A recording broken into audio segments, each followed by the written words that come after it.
Jamal Mirdad dilaporkan ke polisi oleh seorang pria bernama Firdaus Nuzula.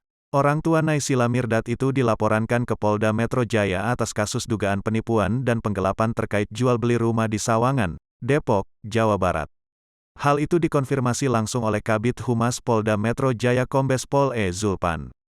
Benar kita menerima laporan terhadap Jamal Mirdad, kata Kabid Humas Polda Metro Jaya Kombes E. Zulpan saat dikonfirmasi, Jumat, tanggal 25 Februari tahun 2022.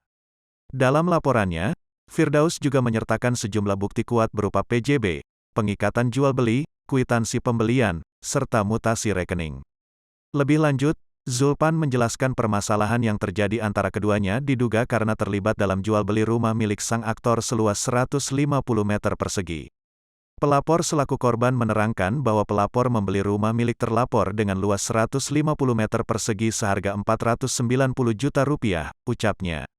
Pada tanggal 31 Maret tahun 2015 pelapor sudah membayar lunas pembelian rumah milik terlapor, Jamal, namun terlapor tidak memberikan sertifikat rumah, SHM, yang dinajikan, sambung Zulpan.